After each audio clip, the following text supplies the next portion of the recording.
Kepribadian bisa diartikan sebagai ciri-ciri yang menonjol pada diri seseorang. Kepribadian meliputi tingkah laku, cara berpikir, perasaan, gerak, hati, usaha, aksi, tanggapan terhadap kesempatan, tekanan, dan cara sehari-hari dalam berinteraksi dengan orang lain. Jika unsur-unsur kepribadian ini menyatakan diri dalam kombinasi yang berulang-ulang secara khas dan dinamis, maka hal demikian dikenal dengan nama gaya kepribadian.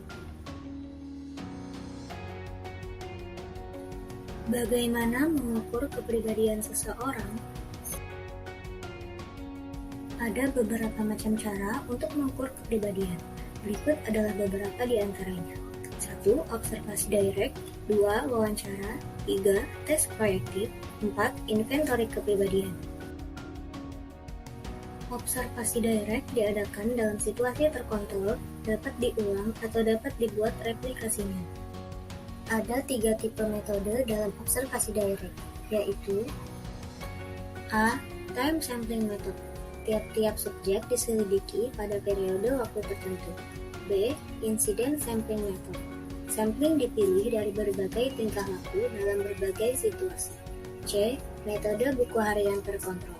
Dilakukan dengan cara mencatat dalam buku harian tentang tingkah laku yang bersangkutan. Wawancara. Menilai kepribadian dengan wawancara berarti mengadakan tatap muka dan berbicara dari hati ke hati dengan orang yang dinilai. Orang mulai mengembangkan 2 jenis wawancara, yakni A. Stress interview digunakan untuk mengetahui sejauh mana seseorang dapat bertahan terhadap hal-hal yang dapat mengganggu emosinya. B. Exhaustive interview merupakan cara interview yang berlangsung sangat lama. Tes proyektif. Orang yang dinilai akan memprediksikan dirinya melalui gambar atau hal-hal yang dilakukannya. Jenis yang termasuk tes proyektif adalah A. Tes Rorschach, terdiri atas 10 kartu yang menampilkan bercak tinta yang agak kompleks. B. Tes apersepsi tematik, mempergunakan suatu seri gambar-gambar. Inventory kepribadian, kuesioner yang mendorong individu untuk melaporkan reaksi atau perasaannya dalam situasi tertentu. Inventory kepribadian yang banyak digunakan untuk menilai kepribadian seseorang ialah A. Minnesota Multi-Basic Personality Inventory. B. Words Choice. C. Homeward Words Temperament Scale. Faktor pembentuk kepribadian yaitu warisan biologis, lingkungan alam, budaya sosial, pengalaman kelompok manusia, dan pengalaman unik. Warisan biologis mempengaruhi kehidupan manusia, dan setiap orang memiliki warisan biologis yang berbeda dengan orang lain. Lingkungan alam, penyesuaian dalam perbedaan lingkungan alam mempengaruhi perilaku dan pola budaya manusia berdasarkan lingkungan di sekitarnya. Budaya sosial, hubungan saling mempengaruhi antara manusia, alam, dan budaya untuk memenuhi kebutuhan hidup berpengaruh terhadap kepribadian seseorang. Pengalaman kelompok manusia secara sadar ataupun tidak mempengaruhi anggotanya dan anggotanya beradaptasi dengan kelompok itu. Pengalaman unik, pengalaman yang telah diwariskan memberikan warna tersendiri dan cocok dengan kepribadian itu. Selanjutnya ada tipe kepribadian Myers-Briggs atau MBTI. MBTI memiliki 4 kriteria. Yang pertama introvert versus extrovert, yang kedua sensing versus intuition, yang ketiga thinking versus feeling, dan yang terakhir judging versus perceiving. Sifat dasar dalam memusatkan perhatian. Extrovert cenderung ramah dan pandai bersosialisasi, sedangkan introvert cenderung tenang dan pemalu. Sifat dasar dalam memahami informasi. Sensing bersifat praktis dan teratur, sedangkan intuitif bergantung pada proses tidak sadar dan gambaran besar. Sifat dasar dalam mengambil keputusan. Tipe thinking biasanya berdasarkan logika, sedangkan feeling berdasarkan emosi. Sifat dasar tentang pola hidup seseorang. Tipe penilai menginginkan kendali dan terstruktur, sedangkan tipe penerima lebih fleksibel dan spontan. Model kepribadian 5 besar atau sering disebut juga dengan MBTI Model ini merupakan sebuah penilaian kepribadian yang mencakup 5 dimensi dasar. Yang pertama, ekstraversi. Mereka ekspresif, percaya diri, dan mampu bersosialisasi. Yang kedua, keramahan. Mereka baik, kooperatif, hangat, dan mempercayai. Yang ketiga, kehati-hatian. Mereka bertanggung jawab, teratur, dan dapat diandalkan. Yang keempat, stabilitas emosi. Mereka tenang, percaya diri, dan aman. Yang kelima, keterbukaan pada pengalaman.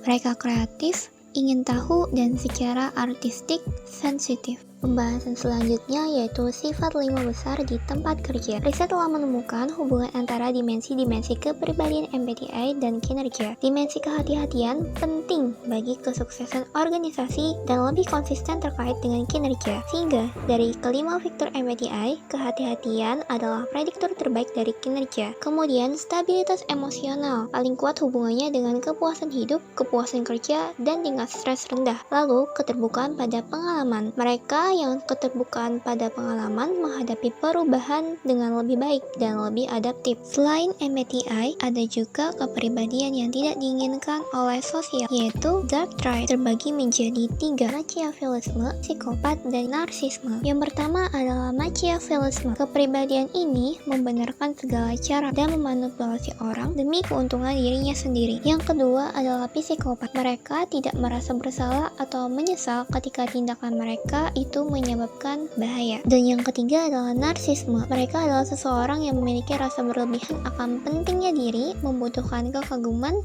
dan memiliki rasa kelayakan dan angkuh. Pembahasan selanjutnya adalah sifat kepribadian lainnya yang relevan dengan perilaku organisasi. Terbagi menjadi 3, yang pertama evaluasi inti diri, yang kedua pengawasan diri, yang ketiga kepribadian proaktif. Evaluasi inti diri terbagi menjadi 2. Yang pertama adalah evaluasi inti diri positif. Mereka menyukai dirinya dan memandang dirinya efektif, mampu, dan dalam kendali atas lingkungannya. Yang kedua adalah evaluasi inti diri negatif. Mereka cenderung tidak menyukai dirinya, mempertanyakan kemampuannya, dan memandang dirinya tidak berdaya atas lingkungannya. Yang kedua adalah pengawasan diri. Mereka dengan kepribadian ini mengukur kemampuannya untuk menyesuaikan perilakunya dengan faktor-faktor situasional eksternal. Yang ketiga adalah kepribadian proaktif. Mereka dengan kepribadian ini mengidentifikasi peluang, menunjukkan inisiatif, mengambil tindakan, dan bertahan sampai perubahan yang berarti terjadi. Lanjut ke materi selanjutnya, yaitu mengenai kepribadian dan situasi. Teori kekuatan situasi mengusulkan bahwa cara kepribadian bertranslasi ke dalam perilaku bergantung pada kekuatan situasi. Dengan kekuatan situasi, maksudnya adalah tingkat di mana norma-norma, petunjuk, atau standar mendikte perilaku yang pantas. Situasi yang kuat menekan kita untuk menampilkan perilaku yang benar, dengan jelas menunjukkan perilaku apa itu dan melarang perilaku yang salah. Sebaliknya, dalam situasi yang lemah, apapun dapat terjadi. Sehingga kita lebih bebas untuk mengungkapkan kepribadian kita dalam perilaku. Oleh karena itu, riset menyatakan bahwa sifat-sifat kepribadian lebih baik memprediksi perilaku dalam situasi yang lemah dibandingkan dalam situasi yang kuat. Para peneliti telah menganalisis kekuatan situasi dalam organisasi dari segi 4 elemen. Yang pertama ada kejelasan, yaitu tingkat di mana petunjuk-petunjuk mengenai kewajiban dan tanggung jawab kerja tersedia dengan jelas. Kemudian yang kedua ada konsistensi, yaitu tingkat di mana petunjuk-petunjuk tentang kewajiban tanggung jawab kerja cocok satu sama lain. Yang ketiga yaitu batasan, di mana kebebasan individu untuk memutuskan atau bertindak dibatasi oleh kekuatan-kekuatan di luar kendalinya. Dan yang terakhir, yang keempat, yaitu konsekuensi, adalah tingkat di mana keputusan atau tindakan memiliki implikasi penting bagi organisasi atau anggotanya, klien, pasokan, dan seterusnya. Masuk ke teori yang kedua, yaitu teori aktivasi sifat. Teori aktivasi sifat memprediksi bahwa beberapa situasi, peristiwa, atau intervensi mengaktifasikan sebuah sifat lebih dari yang lainnya. Misalnya, rencana kompensasi berbasis komisi akan mungkin mengaktifasi perbedaan-perbedaan individu dalam ekstraversi karena ekstraversi lebih sensitif pada imbalan dibandingkan katakanlah keterbukaan. Sebaliknya, dalam pekerjaan yang mengizinkan ekspresi kreativitas individu, perbedaan-perbedaan individu dalam keterbukaan bisa lebih baik dalam memprediksi perilaku kreatif daripada perbedaan-perbedaan individu dalam ekstraversi. Contohnya, pada pekerjaan akuntan dan sekretaris hukum lebih mengutamakan sifat kehati-hatian. Sedangkan pada pekerjaan ulama lebih mengedepankan sifat ekstraversi dan keramahan. Dan selain itu, pada pekerjaan aktor lebih mengedepankan sifat keterbukaan. Materi selanjutnya mengenai nilai. Nilai merupakan keyakinan dasar bahwa sebuah mode tindakan spesifik atau akhir dari keberadaan lebih diinginkan secara pribadi atau sosial dibandingkan mode tindakan atau akhir keberadaan lawannya atau kebalikannya. Jadi, secara sederhana, nilai merupakan ide-ide seseorang individu mengenai apa yang benar, baik, atau diinginkan. Nilai sendiri terbagi menjadi dua. Yang pertama ada nilai terminal, dan yang kedua ada nilai instrumental. Nilai terminal merujuk pada hasil akhir yang diinginkan. Ini merupakan sasaran yang ingin dicapai seseorang dalam hidupnya. Sementara nilai instrumental merujuk pada mode perilaku yang lebih disukai atau alat untuk mencapai nilai terminal.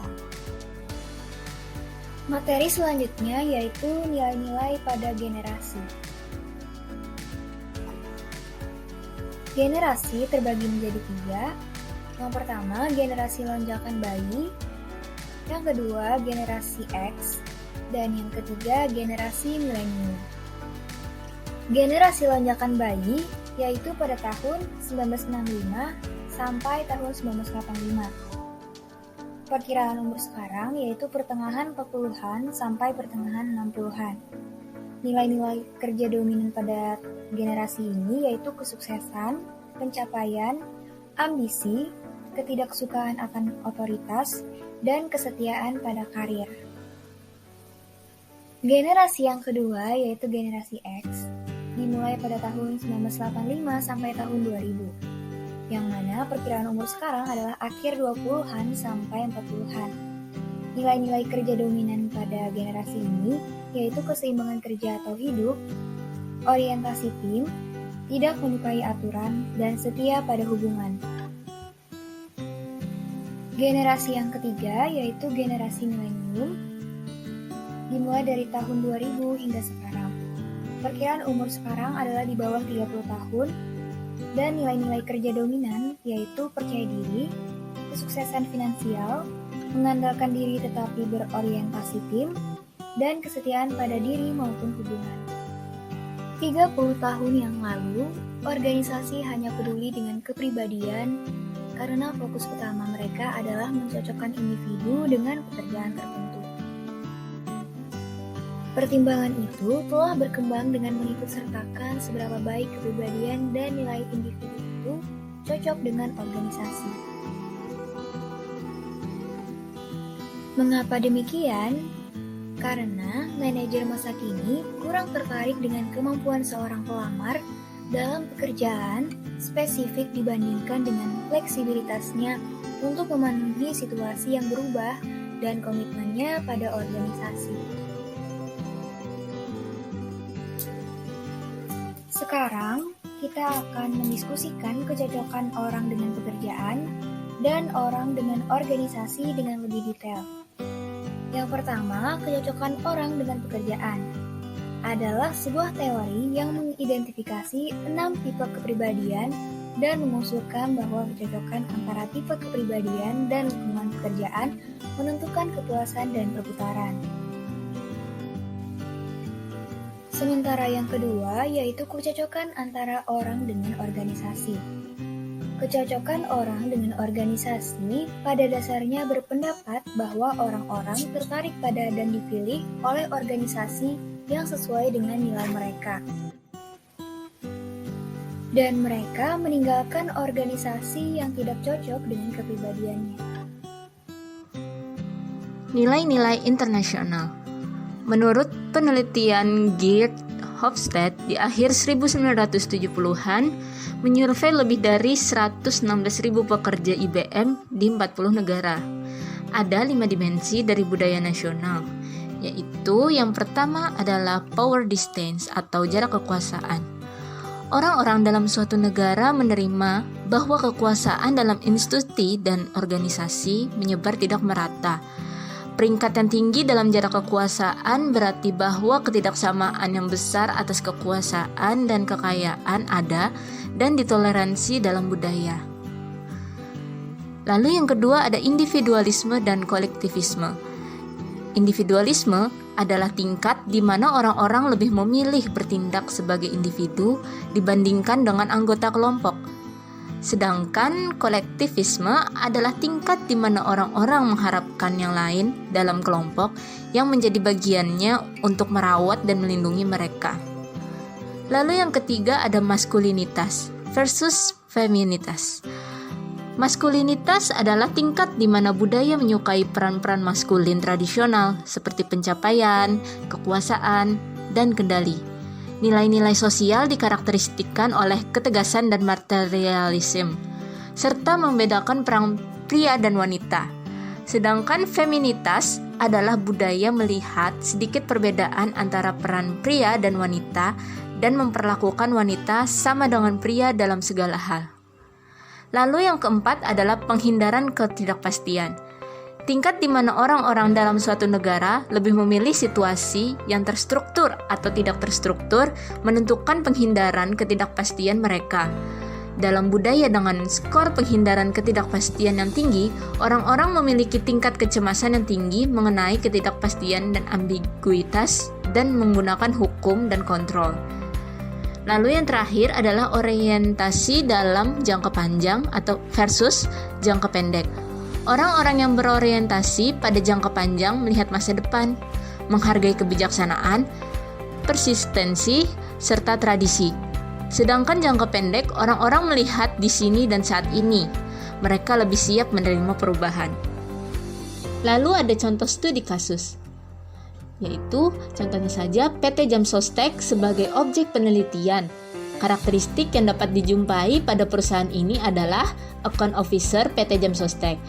Itu bertugas untuk mempresentasikan program-program, menganalisa, menghitung, dan menerima sejumlah pembayaran atas klaim asuransi atas tenaga kerja di suatu perusahaan, baik perusahaan swasta maupun pemerintah pada kantor wilayah PT Jam Sostek, Jawa Tengah, dan kantor cabang PT Jam Sostek Semarang, Ungaran, dan Kaliwage.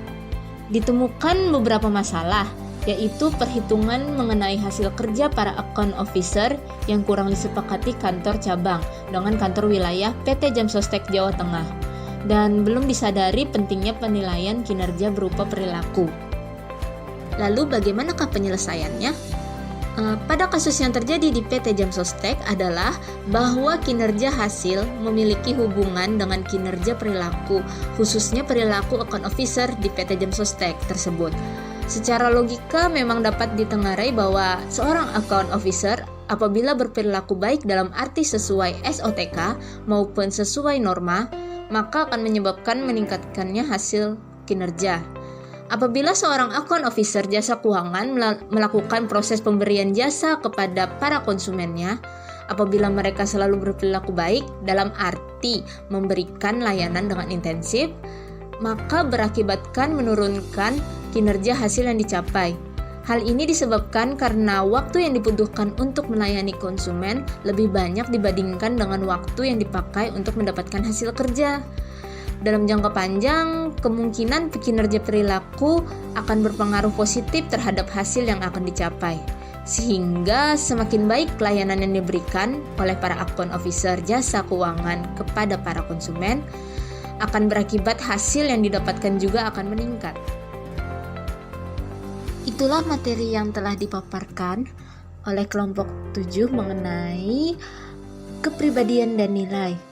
Saya sebagai perwakilan kelompok 7 meminta maaf apabila ada kesalahan perkataan maupun perbuatan.